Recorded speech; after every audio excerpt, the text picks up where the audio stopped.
فيلمنا النهارده بيبدأ بالسنجاب وهو بيتسلق الجبل الجليدي وبيروح ياخد البندقية بتاعته، لكن فجأة بينهار الجليد وبيخرج منه مية كتير بتطير السنجاب لبعيد، وبنشوف بعدها مجموعة من الحيوانات وهم بيلعبوا في الملاهي التلجية وبينزلوا المية وهم مبسوطين، وبيجي ساد وبيحذر الحيوانات الصغيرة من خطر المية، لكنهم بيعلقوه بحبل وبيضربوه بالعصاية وبيدفنوه في الأرض، وساعتها بيروحوا له أصدقائه اللي اسمهم ماني ودييجو وبيخرجوا من الحفرة، ومع ذلك بيقول لهم ساد إن الحيوانات الصغيرة بيحبوه وبيحترموه، لكن وقتها بتتجمع الحيوانات الصغيرة وبيكتفوه وبيتريقوا عليه، فبيتضايق ساد وبيقول لهم ان هو هيثبت لهم انه مش فاشل وبيسيبهم وبيمشي. وبنشوف بعدها حيوان وهو بيحذر باقي الحيوانات وبيقول لهم ان العالم على وشك الغرق وانهم لازم يستعدوا للفيضان، فبيروح له ماني وبيسأله عن السبب اللي خلاه يقول كده، فبيرد عليه الحيوان وبيقول له ان الجليد بدأ يدوب وانها كلها مسألة وقت وهيتحول كله لمية، فبيتريق ماني عليه وبيطمن الحيوانات وبيقول لهم ان ده مستحيل يحصل، لكن برضه بيظهر ان الحيوانات خايفين جدا انهم ينقرضوا ويحصل لهم زي ما حصل للديناصورات وحيوانات تانية غيرهم. وبيسأل واحد منهم ماني إذا كانت حيوانات الماموس انقرضت وما تفضلش غيره هو اللي موجود في العالم، وفجأة بيقطعهم صوت ساد اللي بيكون عاوز ينط من فوق الشلال علشان يثبت لهم إن هو مش فاشل، فبيروحوا له ماني ودييجو ينقذوه قبل ما ينط من فوق الشلال، ولكنهم بعدها بيخبطوا في دييجو وبيبعدوا عنهم، وفجأة بينهار الجليد اللي تحت دييجو وبيتكسر، فبيجري دييجو بسرعة وبيروح لأصدقائه وبيتصدموا هما التلاتة لما بيشوفوا الجليد اللي اتحول كله لمية، وبيفهموا وقتها إنها مسألة وقت والسد هينهار، فبيرجعوا هما التلاتة للحيوانات وبيحذرهم ماني وبيقول لهم ان السد هينهار وان الوادي كله هيغرق، لكن الحيوانات مش بتصدقوا وبيتريقوا عليه لحد ما بيروح لهم نسر وبيأكد لهم كلام ماني وبيقول لهم ان الفيضان بيقرب وان المية هتغرق المكان كله، وبيعرفهم انهم لو عاوزين يعيشوا لازم يروحوا للسفينة اللي موجودة في اخر الوادي، وبيقول لهم ان قدامهم 3 ايام بس قبل ما الجليد يدوب وينهار السد، وبيعرفهم ان ده احسن خبر بالنسبة له لان كل ما حيوان هيموت هو وباقي النسور هيتجمعوا عليه وياكلوه، وفجأة بيتكسر جزء من السد وبيكون هيقع على الحيوانات ويموتهم، لكنهم بيقدروا يتفادوه، وبسبب اللي حصل بيقرروا الحيوانات انهم يروحوا لاخر الوادي علشان يركبوا في السفينه، وبيروح دييجو وبيسأل ماني اذا كان فعلا في سفينه في اخر الوادي زي ما النسر بيقول، فبيرد عليه ماني وبيقول له انهم مش قدامهم اي خيار تاني وانهم لازم يمشوا من هنا في اسرع وقت ممكن، وبعدها بنشوف قطع الجليد اللي وقعت من السد وبنشوف جواها 2 من الوحوش البحريه المتجمده لكنهم بيبقوا لسه عايشين، وبعدها بنشوف الحيوانات وهي بتستعد علشان يبداوا رحلتهم لاخر الوادي على امل انهم يلاقوا السفينه، وبنشوف السنجاب اللي بيلاقي البندقية بتاعته تحت الجليد وبيحاول السنجاب انه يكسر الجليد علشان ياخد البندقية اللي بتتحرك وبتبعد عنه، فبيقع السنجاب في المية وبيروح وراها وبيسحبها ليه لكنها بتطير بعيد، فبيستخدم السنجاب انيابه وبيقطع الجليد وبيخرج بيه من المية وبيحاول ياخد البندقية لكنها بعدها بتطير وبتقع على قمة جبل، وبنروح بعدها الماني اللي بيكون متضايق جدا لما بيحس ان هو اخر حيوان ماموس موجود في العالم، وفجأة بيسمع ماني صوت ماموس تاني فبيفرح جدا وبيجري بسرعة هو واصدقائه علشان يروحوا لمصدر الصوت، ولما بيوصلوا بيتفاجئوا ان مصدر الصوت حيوان تاني مش من فصيلة الماموس،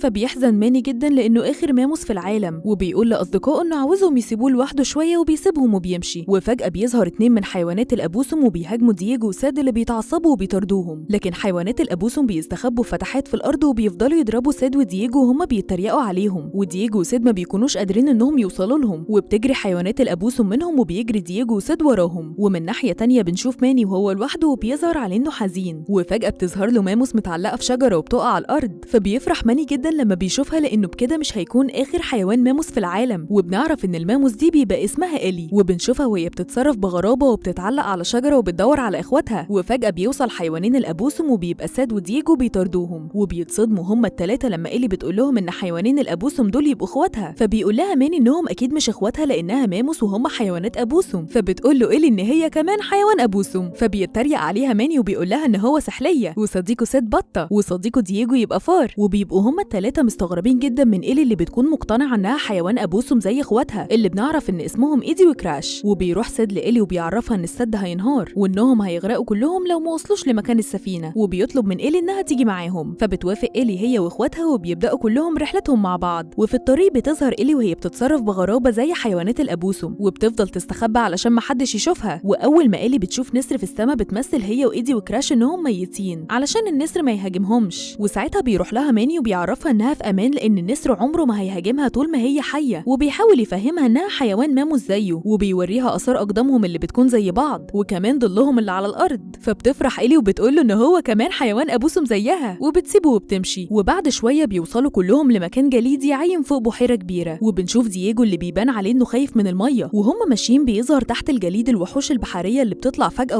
بتهاجمهم وبتفرقهم عن بعض، وبيقع سيد في المية وبيحاول انه يعوم وبيطلب من دييجو انه يساعده، ولكن دييجو بيكون خايف ومتثبت مكانه ومش قادر يتحرك. فبيعوم سيد بسرعة وبيروح له وبيحاول يفوقه من خوفه قبل ما الوحش يوصل لهم، ولكن دييجو ما بيتحركش من مكانه. فبيعضوا سيد من ديله وبيجروا هما الاتنين بسرعة وبيقدروا انهم يهربوا من الوحش على اخر لحظة. وبيخرج الوحش التاني من المية وبيهاجم ماني اللي بيحاول يتفاداه بكل الطرق، وبالصدفة بيقدر ماني انه يمسكه بانيابه وبيشيله وبيرميه بعيد. فبيتعصب الوحشين وبينزلوا تحت المية تاني. فبتفرح إلي وبتقول لماني ان هو شجاع جدا وقوي، وان اكيد الشجاعة هي السبب في انقراض حيوانات الماموس. وبيكملوا رحلتهم، وبيروح سيد لدييجو وبيقول له ان الجليد بيدوب وان المية هتكون في كل مكان وانه لازم يواجه مخاوفه من المية بأي طريقة. وبنروح بعدها للسنجاب اللي بيتزلج على الجليد وبيطير في الهواء، وبيقدر ان ياخد البندقية لكنه بيقع في المية. وبتبدأ اسماك البيرانا المتوحشة انها تهاجمه لحد ما واحدة منهم بتاكل البندقية بتاعته. فبيتعصب السنجاب وبيضرب كل الاسماك وبياخد البندقية بتاعته، ولكن فجأة بيظهر نسر وبياخدها منه وبيوديها للعش بتاعه. وبنشوف بعدها ايدي وكراش وهما بيتدحرجوا على الجبل بجذع شجرة، وبتقلدهم إلي وبتعمل زيهم. وبيطلب كراش من ماني ان هو يشد الشجرة ويطيره في السماء، وفعلا ماني بيعمل كده وبيطيره بعيد، وبيبقى كراش مبسوط جدا لحد ما بيخبط في شجرة وبيقع على الارض وبيموت. فبيروح له إيدي وبيحزن جدا على موت اخوه، وبيقول لإلي ان ماني هو السبب. فبتتعصب إلي وبتزعق لماني وبتلومه لان هو السبب في موت اخوها. وفجأة بيفوق كراش اللي بيكون لسه عايش وبيرقص وهو فرحان. فبتعتذر إلي لماني على اللي حصل وبيكملوا طريقهم. وبيقول دييجو لماني ان إلي شخصية غبية جدا ومشوشة لكنها لطيفة وهتكون مناسبة جدا كزوجة ليه. فبيحزن ماني وبيقول له ان عيلته ماتت كلها وان هو مش هيقدر يكون عيلة جديدة. فبيتدخل سيد وبيعرفه ان هو لو ضيع الفرصة دي حيوانات الماموس هتنقرض من العالم كله. وبنشوف إلي وهي ماشية ورا إيدي وكراش لحد ما بتتزنق تحت جذع شجرة. فبيساعدها ماني وبيشيل الجذع وبيخرجها. وفجأة بتشوف إلي مكانه بتشبه عليه وبتروح هي وماني علشان يستكشفوه. ولما إلي بتشوف الشجر اللي في المكان ده بتفتكر نفسها وهي صغيرة لما كانت تايهة في الجليد واستخبت تحت الشجرة دي، وبتفتكر إيدي وكراش اللي شافتها هناك واخدتها واهتمت بيها كأنها بنتها. فبتفهم إلي أخيرا إنها حيوان ماموس زي ماني، وبتقوله إنها كانت حاسة إنها مختلفة عن حيوانات الأبوسم. فبيواسيها ماني وبيقول لها إنها أجمل حيوان ماموس شافه في حياته. فبتفرح إلي جدا وبتشكره. ومن ناحية تانية بنشوف السنجاب وهو بيجري على الجليد لحد ما بيقدر إنه يوصل لعش النسر اللي فيه البندقية، لكن فجأة بتفقس البيضة اللي في العش وبيخرج منها نسر صغير بيبدأ إنه يهاجم السنجاب علشان ياخد منه البندقية. وبيفضلوا هما الاتنين يضربوا بعض، ولما النسر بياكل البندقية بيخرجها السنجاب من بقه. ولكن وقتها بتوصل النسر وبتضرب السنجاب وبتوقعه من العش. وبنرجع تاني لساد وهو بيقول لدييجو ان طبيعي ان اي كائن يحس بالخوف، لكن المهم انه يتغلب على مخاوفه ويواجهها علشان يبقى اقوى وافضل من الاول. وبيعرفوا ساد ان هو دلوقتي الفريسة بالنسبة للمية، وبيقول له ان كل الحيوانات بتعرف تعوم وبيحاول يعلمه العوم. وبنشوف ماني وهو بيتكلم مع إلي وبيقول لها ان من الواجب عليهم يمنعوا حيوانات الماموس من الانقراض. فبتتعصب إلي وبتزعله لانه كلمها بالطريقة دي. وبيروحوا بعدها لاصدقائهم وبيرجعوا يكملوا طريقهم. وهم ماشيين بيقرب ماني من إلي وبيحاول انه يعتذر لها عن اللي حصل، لكن إلي بتتجاهله وبيكملوا مشي في الضباب. وفجأة بتتحرك الصخور اللي تحتهم وبيكتشفوا انهم كانوا ماشيين على جسر، وان الجسر ده على وشك ان هو يتدمر. وبتتكسر الصخرة اللي تحت إلي، لكن ماني بيمسكها وبيلحقها قبل ما تقع. اما دييجو فبيكون متشبت في حافة الصخرة وبيأمر إيدي وكراش انهم يمسكوا في حافة الطريق، وفعلا بيعملوا كده وبيثبتوا الصخور. وبيستغل ماني الفرصة وبيعتذر لإلي عن الكلام اللي هو قاله لها، فبتسامحه إلي وبتعتذر له هي كمان عن وقاحتها معاه. وبيقدر سيد ان هو يعدي للجانب الآمن. ولما بتتكسر الصخرة اللي تحت إلي بيقدر ماني انه يسحبها وبيجروا هما الاتنين. وقبل ما دييجو يقع بيقدر ماني هو وإلي انهم يمسكوه على آخر لحظة. وبتفرح إلي جدا لان دي اول حاجة يعملوها مع بعض. وبعدها بيقرروا كلهم انهم يخيموا في الغابة ويكملوا طريقهم في اليوم اللي بعده. وبيولع لهم سيد النار وبيودع دييجو وبينام على جذع شجرة. اما إلي فبتتعلق في غصن شجرة وبتنام جنب إيدي وكراش. وبالليل بيتحرك جذع الشجرة اللي سيد نايم عليه، ولما بيفوق بيلاقي نفسه وسط عدد كبير جدا من حيوانات الكسالى الصغيرين اللي بيلبسوا سيد تاج وبينحنوا ليه، وكمان بيبقوا عاملين له تمثال على شكله. وبتقول واحدة منهم لسيد ان هو حاكم اللهب وبتديله صخرتين علشان يشعل بيهم النار. فبيولع لهم سيد النار اللي بتمشي في كل الحبال وبتنور لهم التمثال. فبتندهش كل الحيوانات وبيقلدوا سيد في كل حاجة بيعملها. وبيفضل سيد بيغني ويرقص وبيخليهم يرقصوا زيه، وبيفضلوا كلهم يلعبوا مع بعض. ولكنهم فجأة بيرموا عليه حبال وبيكتفوه وبياخدوه علشان يرموه في البركان. وبتقول له واحدة منهم ان هو حاكم اللهب وانهم لو ضحوا بيه الجليد مش هيدوب وبالتالي مش هيحصل فيضان، وبيرموه في البركان. وقبل ما سيد يوصل للحمم البركانية بيتعلق الحبل اللي كان سيد ماسك فيه في صخرة وبيسحبه وبيرميه في التمثال، وبيتدمر التمثال وبيتدحرج الجزء اللي سيد موجود فيه. ولما ماني واصدقائه بيصحوا بيتفاجئوا ان المية وصلت لهم، وبيجي سيد وبيحكي لهم عن اللي حصل معاه، ولكن محدش بيصدق كلامه وبيفتكروا انه كان بيحلم. وبيمشوا كلهم علشان يكملوا طريقهم. وهم ماشيين بيكتشفوا بيكتشفوا إن هما موجودين وسط مجموعة كبيرة جدا من النسور اللي بيكونوا مستنيين أي حيوان يموت علشان ياكلوه، وبيغنوا لهم وبيحتفلوا بيهم وبيجروا وراهم. فبيجري ماني وأصدقائه بيتفادوهم وبيتدحرجوا على الصخور وبيهربوا منهم. وبعد مدة طويلة بيوصلوا كلهم لمكان السفينة اللي بتبقى عبارة عن جذع شجر عملاق جدا، وبيعرفوا إنهم علشان يوصلوا لها لازم يعدوا من حقل الينابيع الساخنة. فبيطمنهم سيد وبيقول لهم إن الينابيع دي مجرد بخار ساخن، لكنهم بيتصدموا من اللي بيعدي من على البخار ده وبيتشوي قدامهم. وبالرغم من كده بيبقى ماني شايف إن هما لازم يعدوا من حقل الينابيع الساخنة ده علشان هو أسرع طريق يوصلهم للسفينة، لكن إيلي بتكون شايفة عكس كده وبتطلب منه يدوروا على طريق تاني لأن الطريق ده خطر جدا عليهم وإنه هيتسبب في موتهم. وبتختلف هي وماني وبيفضلوا يتخانقوا مع بعض، وفي النهاية بتقرر إيلي إنها تاخد إيدي وكراش وبتروح تدور على طريق تاني. وبيمشي ماني وأصدقائه من طريق حقل الينابيع الساخنة، وبيكون ماني متعصب ومتضايق جدا بسبب إيلي. وفجأة بينفجر ينبوع من الينابيع في ماني وبيخليه يفقد تركيزه. فبيروح له دييجو وسيد وبيفوقوه وبيجروا هما التلاتة بسرعة وبيتفادوا كل الينابيع وبيخرجوا من الحقل وبيقدروا إنهم يوصلوا للسفينة. وبيبدأ ماني يسأل الحيوانات إذا كان حد منهم شاف ماموس معاه حيوانين من الأبوسم، وبيساعدوا دييجو وسيد وبيفضلوا يدوروا على إيلي هي واخواتها. وبنرجع تاني للسنجاب اللي بيقدر إنه يوصل لعش النسر من تاني وبياخد البندقية بتاعته، وبيستغرب لما بيشوف إن الأم أخدت النسر الصغير وطارت. وفجأة بينهار السد وبيخرج كمية مية كبيرة جدا بتغرق الوادي كله، وبتحصل هزة أرضية بتقدر إنها تدمر الصخور بسبب ضغط المية القوي. وبتترعب إيلي هي واخواتها وبيجروا بسرعة علشان يوصلوا للسفينة، ولكن للأسف بتقع الصخور حواليهم وبتحاصرهم جوه كهف وما بيبقاش في مخرج ليهم غير فتحة صغيرة جدا. فبتخرج إيلي اخواتها من الفتحة دي علشان يروحوا يطلبوا المساعدة، وبيجروا إيدي وكراش هما الاتنين وبيروحوا للحيوانات وبيقدروا إنهم يوصلوا لماني وبيعرفوه اللي حصل لإيلي. فبيجري ماني بسرعة هو وأصدقائه ورا إيدي وكراش علشان يروحوا ينقذوا إيلي، ولكن فجأة بتوصل لهم المية وبتدمر الصخور وبيقع فيها ماني وإيدي وكراش. أما سيد ودييجو فبيكونوا في أمان، وبيتعلق إيدي وكراش في شجرة علشان ما يغرقوش. فبيقرر سيد إنه ينقذهم وبينط في المية بسرعة لكنه بيخبط في قطعة من الجليد وبيفقد الوعي. فبيمسكوه إيدي وكراش قبل ما المية تسحبه، وبيظهر دييجو اللي بيكون خايف ومرعوب لأنه ما بيعرفش يعوم. وبنشوف وقتها ماني اللي بياخد جذع شجرة وبيروح للكهف اللي إيلي محبوسة فيه وبيحاول يخرجها وبيطمنها إن هو موجود معاها ومش هيتخلى عنها. وبتفضل إيلي تزق الصخرة اللي قافلة الكهف من الناحية التانية علشان تخرج، لكن الصخرة دي بتكون تقيلة جدا وما بتقدرش هي وماني إنهم يحركوها. وساعتها بيعلى منسوب المية وبيغطي جذع الشجرة، ومع ذلك بيرفض ماني إنه يتخلى عن إيلي. وبنرجع بعدها لدييجو اللي بيتشجع وبينط في المية وبيفتكر كلام سيد لما كان بيحاول يعلمه العوم وبيقلده، وفعلا بيقدر يعوم وبيلحق إيدي وكراش وسيد قبل ما المية تسحبهم. ولكن بعدها بيغرق سيد وبيكون خلاص هيموت، لكن دييجو بيغطس وراه وبينقذه على آخر لحظة وبيخرجه من المية. فبيشكروا سيد لأنه أنقذ حياته وبيعرفوا إن كل الحيوانات بتعرف تعوم ما عدا النمور. أما ماني فبيبقى لسه بيحاول يزق جذع الشجرة علشان ينقذ إيلي وبيخرج من المية وبيمسكها علشان يطمنها، لكن فجأة بيتسحب ماني لتحت وبيكون السبب في ده هما الوحوش البحرية اللي بيحاصروه وبيفضلوا يهاجموه من كل الاتجاهات. وساعتها ماني بيقدر إنه يضرب واحد منهم وبيطلع لسطح المية علشان يتنفس، وبيحذروا أصدقائه قبل ما الوحوش توصله. فبيغطس ماني وبيروح لجذع الشجرة وبيقف قدامه وبيستغل الوحوش اللي بتكون جاية عليه بسرعة، وبيقدر إنه يتفاداهم وبيخليهم يخبطوا في جذع الشجرة وبيحركوا الصخرة اللي بتقع عليهم وبينقذ إيلي وبيخرجوا هما الاتنين لسطح المية وبيروحوا لأصدقائهم وبيطلعوا كلهم على صخرة واحدة، لكن منسوب المية بيفضل يزيد وما بيتبقاش أي مكان تاني يروحوا له. وبينهار الجبل اللي شايل السفينة اللي بتقع وبتعوم كل الحيوانات فوق المية. ومن ناحية تانية بنشوف حفر كتير في الجبل الجليدي، وبنعرف إن السنجاب هو سبب الحفر دي لأنه لما بيستخدم البندقية بتاعته علشان يطلع بيها فوق الجبل، بمجرد ما بيوصل السنجاب لقمة الجبل بتبدأ الحفر دي تتكسر وبيتشقق الجبل وبيتقسم لنصين. وفي الوقت ده بيكون ماني وأصدقائه على وشك الغرق بالكامل، لكن لحسن حظهم إن الشق ده بيوسع أكتر وبيقع السنجاب وبتخرج المية من الفتحة اللي ظاهرة ما بين شقين الجبل وبيقل منسوب المية وبتظهر الأرض مرة تانية. وبيفرح ماني وأصدقائه وكل الحيوانات لأنهم لسه عايشين، وبتروح حيوانات الكسالى الصغيرين لسيد وبيطلبوا منه يكون الزعيم بتاعهم. فبيتدخل دييجو وبيقول لهم إن سيد هو اللي أسس القطيع ده وإنهم ما يقدروش يستغنوا عنه. فبيفرح سيد جدا وبيحضن دييجو وبيشكره، وفجأة بيوصل للمكان عدد كبير جدا من حيوانات الماموس المهاجرة، وبيفرح ماني هو وإيلي لأنهم مش لوحدهم، وبتقرر إيلي إنها تروح معاهم. فبيحاول ماني يعترف لها بمشاعره لكنه ما بيقدرش وبيتمنى ليها السعادة. فبتودعه إيلي وبتمشي، وساعتها بيروح سيد لماني وبيقول له إن هو لازم يتخلى عن الماضي علشان يكون له مستقبل أفضل، وبيعرفه إن هو هيعيش حياة سعيدة مع إيلي. فبيتحمس ماني وبيروح ينادي على إيلي وبيتعلق في شجرة وبيعترف لها بمشاعره وبيطلب منها يكونوا عيلة مع بعض. فبتفرح إيلي جدا وبتوافق وبيحتفل بيهم كل الحيوانات اللي موجودة، وبيقرروا إنهم يفضلوا عايشين مع دييجو وسيد قطيع واحد بعد ما نجحوا أخيرا في إنهم يعدوا بكل المخاطر دي ويكونوا كلهم في أمان.